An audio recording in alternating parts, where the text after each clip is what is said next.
That's so much more.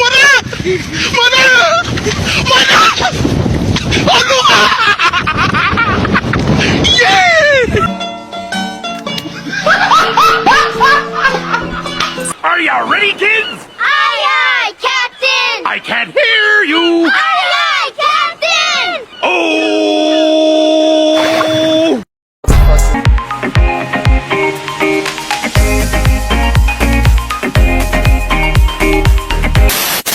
Aku hanya memikirkan satu peraturan penting. Kenapa kau lakukan hari ini kalau kau bisa melakukannya besok? Hahaha. Bercanda, bercanda.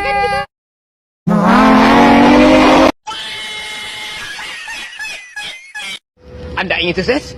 Anda ingin maju? Anda ingin berhasil? Ya, jangan menyerah. Tekun, giat, semangat. Oh, hi. Sudah kenal maka tak sayang, sudah kenal kok menghilang. Just kidding, forever, underpass, fly off. Oke, dah on nih.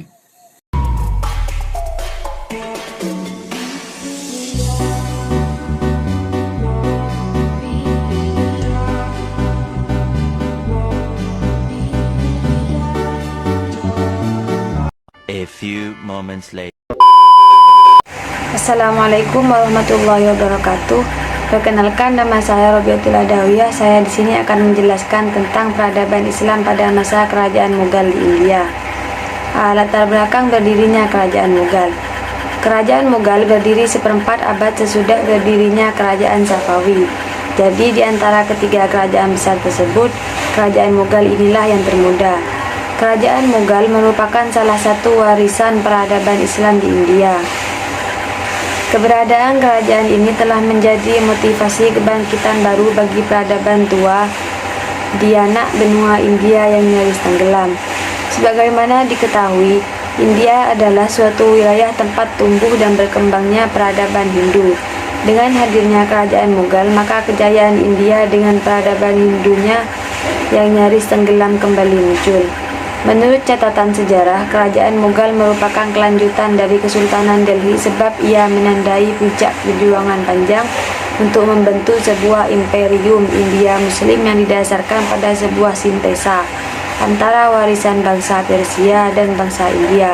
Agama Islam masuk ke India pada abad ke-7 Masehi melalui perdagangan. Dalam keterangan sejarah tahun 871 Masehi telah ada orang Arab yang menetap di sana.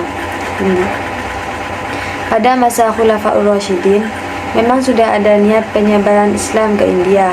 Hal ini diketahui pada masa Khalifah Umar bin Al-Khattab dan Utsman bin Affan. Sudah pernah mengirim ekspedisi ke sana. Akan tetapi, rencana ini gagal karena mendengar rawannya daerah India. Kemudian pada masa Ali bin Abi Thalib juga pernah mengirim suatu ekspedisi di bawah pimpinan Al-Haris bin Murrah Al-Abdi untuk menyerbu India dan berhasil menaklukkan. Malangnya sang pemimpin terbunuh pada tahun 42 Hijriah di suatu daerah Al-Daidin yang terletak di Sind dan Khurasah. India menjadi wilayah Islam pada masa Umayyah, yaitu masa Khalifah Al-Walid. Penaklukan wilayah ini dilakukan oleh pasukan Umayyah yang dipimpin oleh Panglima Muhammad bin Qasim. Kemudian pasukan Ghaznawiyah di bawah pimpinan Sultan Mahmud mengembangkan kedudukan Islam di wilayah ini dengan berhasil menaklukkan seluruh kekuasaan Hindu dan mengadakan pengislaman sebagian masyarakat India pada tahun 1020 Masehi. B. Perkembangan Kerajaan Mughal. Kerajaan Mughal merupakan salah satu dinasti Islam terkuat di anak benua India yang berdiri selama lebih dari 3 abad. Dari tahun 1526 hingga 1857 didirikan oleh Zahiruddin Babur. Kerajaan Mughal berkembang menjadi kekuatan politik, militer, dan ekonomi yang dominan di wilayah India, serta memberikan kontribusi besar terhadap perkembangan budaya, seni, arsitektur, dan toleransi agama. 1. Masa awal berdirinya Kerajaan Mughal. Zahiruddin Babur keturunan langsung Timur Leng dan Genghis Khan. mendirikan kerajaan Mughal setelah berhasil memenangkan pertempuran Panipat pada tahun 1526 melawan Sultan Ibrahim Lodi dari Kesultanan Delhi. Kemenangan ini menandai runtuhnya dinasti Lodi dan menjadi awal berdirinya kekuatan Mughal di India. Babur menggunakan taktik militer yang superior, termasuk penggunaan artileri yang baru di India, yang memberi keunggulan dalam pertempuran tersebut. 2. Masa kejayaan Kerajaan Mughal. Puncak perkembangan Kerajaan Mughal terjadi pada masa pemerintahan Akbar yang Agung. Diangkat sebagai kaisar pada usia 13 tahun, Akbar menjadi salah satu penguasa terbesar dalam sejarah India. Ia berhasil memperluas wilayah kekuasaan Mughal secara signifikan, mencakup Afghanistan di barat, Bengal di timur, hingga Deccan di selatan. Selain ekspansi wilayah, Akbar juga memperkenalkan reformasi besar dalam sistem pemerintahan dan militer. Salah satu inovasinya adalah sistem mansabdari, di mana pejabat diberi pangkat berdasarkan posisi mereka dalam birokrasi dan militer, yang menciptakan struktur pemerintahan yang efisien dan stabil. Setelah Akbar, putranya Jahangir melanjutkan kebijakan toleransi agama yang diwariskan oleh ayahnya. Jahangir juga memperkuat hubungan diplomatik dengan kekuatan asing termasuk Inggris, yang mulai menanamkan pengaruhnya di India pada masa ini. Dalam bidang seni, era Jahangir ditandai oleh perkembangan pesat seni lukis Mughal, terutama seni miniatur yang memadukan gaya Persia dan India untuk menciptakan karya-karya yang luar biasa indah. Shah Jahan, putra Jahangir, membawa kerajaan Mughal ke puncak kejayaan dalam bidang seni dan arsitektur, sehingga era pemerintahannya sering disebut sebagai masa keemasan arsitektur Mughal. Karya terbesarnya adalah Taj Mahal, sebuah mausoleum megah yang dibangun untuk mengenang istrinya, Mumtaz Mahal. Selain Taj Mahal, Shah Jahan juga membangun Benteng Agra, Masjid Jamak di Delhi, serta memperluas pembangunan Benteng Merah. Keberhasilan ini menjadikan masa pemerintahannya sebagai salah satu era yang paling berpengaruh dalam sejarah seni dan budaya India. 3. Perluasan wilayah dan kemunduran. Di bawah pemerintahan Aurangzeb, kerajaan Mughal mencapai puncak terluasnya, mencakup hampir seluruh anak benua India. Aurangzeb dikenal sebagai penguasa yang lebih konservatif dibandingkan pendahulunya. Ia menerapkan kebijakan syariah yang ketat dan mencabut berbagai konsesi yang diberikan kepada non-muslim, seperti penghapusan pajak jizyah yang sebelumnya dilakukan oleh Akbar. Kebijakan ini memicu pemberontakan dari kelompok-kelompok lokal, terutama Maratha di wilayah Deccan, Sikh, dan Rajput yang merasa terpinggirkan oleh kebijakan agama yang lebih keras. 4. Pengaruh Eropa dan keruntuhan kerajaan Mughal. Pada abad ke-18, sementara kerajaan internal Mughal semakin lemah, kekuatan kolonial Eropa, khususnya Inggris melalui perusahaan Hindia Timur, mulai memperluas pengaruh mereka di India. Inggris yang awalnya hadir sebagai pedagang kemudian memanfaatkan perpecahan politik di India untuk menguasai wilayah-wilayah strategis melalui perjanjian dan perang.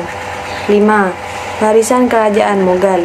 Meskipun runtuhnya kerajaan Mughal menandai berakhirnya kekuasaan Islam di India, warisannya dalam bidang budaya, seni, dan arsitektur tetap bertahan hingga kini. Taj Mahal masih menjadi simbol global keindahan arsitektur, sementara kebijakan toleransi agama dan inovasi pemerintahan yang diperkenalkan oleh Akbar menjadi inspirasi bagi generasi berikutnya. C. Sebab-sebab mundurnya kerajaan Mughal. Kerajaan Mughal yang berjaya selama lebih dari 3 abad akhirnya mengalami kemunduran secara bertahap hingga runtuh sepenuhnya pada pertengahan abad ke-19. Kejayaan besar yang dibangun oleh penguasa-penguasa awal seperti Babur, Akbar, Shah Jahan perlahan hancur akibat kombinasi faktor internal dan eksternal. Faktor-faktor ini mencakup konflik politik internal, kebijakan penguasa yang kurang tepat, serta tekanan dari kekuatan asing yang akhirnya mengambil alih kekuasaan di India. Berikut adalah beberapa sebab utama kemunduran kerajaan Mughal. 1. Konflik suksesi dan perebutan kekuasaan internal. Salah satu penyebab utama kemunduran kerajaan Mughal adalah konflik internal yang berkepanjangan, terutama terkait dengan perebutan kekuasaan di antara anggota keluarga kerajaan. Tradisi Mughal yang tidak menetapkan aturan suksesi yang jelas seringkali memicu perang saudara di antara para pangeran untuk memperebutkan tahta. Contoh paling terkenal adalah perang saudara yang terjadi setelah wafatnya Shah Jahan pada tahun 1658 yang memicu konflik berdarah antara putra-putranya termasuk Aurangzeb, Dara Shikoh, dan Murad Baksh. Aurangzeb akhirnya berhasil merebut tahta, namun konflik ini melemahkan stabilitas internal kerajaan. 2. Kebijakan konservatif Aurangzeb. Meskipun Aurangzeb berhasil memperluas wilayah kerajaan Mughal hingga mencakup hampir seluruh India, kebijakan pemerintahannya yang konservatif dan keras terhadap kelompok non-muslim menimbulkan ketidakpuasan di kalangan penduduk, khususnya Hindu, Sikh, dan Maratha. Berbeda dengan Akbar yang memperlakukan kebijakan toleransi agama, Aurangzeb memperkenalkan kebijakan yang lebih ketat, termasuk pengenaan kembali pajak jizyah kepada non-muslim yang telah dihapus oleh Akbar. Selain itu, Aurangzeb memerintahkan penghancuran beberapa kuil Hindu dan menerapkan hukum Islam yang lebih keras. 3. Ekspansi wilayah yang terlalu luas. Selama masa kekuasaan Aurangzeb, kerajaan Mughal mencapai luas terbesarnya mencakup hampir seluruh anak benua India. Namun, ekspansi wilayah yang terlalu luas ini menjadi beban bagi kerajaan, terutama dalam hal pengelolaan dan pengendalian wilayah yang begitu besar. Sistem birokrasi dan militer Mughal tidak mampu mengendalikan wilayah yang terpencar-pencar dan beragam secara etnis, budaya, serta agama. 4. Kemunduran ekonomi dan pajak yang berat. Kerajaan Mughal awalnya berhasil menciptakan sistem ekonomi yang kuat dengan perdagangan internasional dan produksi agrikultur yang berkembang pesat. Namun pada akhir abad ke-17 beban ekonomi kerajaan semakin berat akibat perang yang terus-menerus, pengeluaran besar untuk proyek-proyek pembangunan monumental seperti Taj Mahal, serta pemberontakan lokal yang mengganggu stabilitas ekonomi. 5. Serangan dari kekuatan asing. Selain masalah internal, serangan dari kekuatan asing juga berperan penting dalam kemunduran kerajaan Mughal. Pada awal abad ke-18, India mengalami beberapa serangan besar dari luar. Salah satunya yang paling merusak adalah invasi dari Persia yang dipimpin oleh Nadir Shah pada tahun 1739, yang berhasil menaklukkan Delhi dan menjarah kekayaan kota tersebut, termasuk membawa kembali tahta Merak, simbol kekayaan dan kekuasaan Mughal. 6. Pengaruh kekuasaan kolonial Eropa. Meskipun faktor internal dan serangan dari kekuatan lokal mempercepat kemunduran Mughal, pengaruh terbesar datang dari kekuatan kolonial Eropa, terutama Inggris. Pada abad ke-17 dan 18, pengusaha India Timur Inggris mulai memperkuat cengkeramannya di India, terutama setelah berhasil mengalahkan kekuatan lokal dalam pertempuran Plassey dan pertempuran Buxar. 7. Pengaruh kekuatan kolonial Eropa.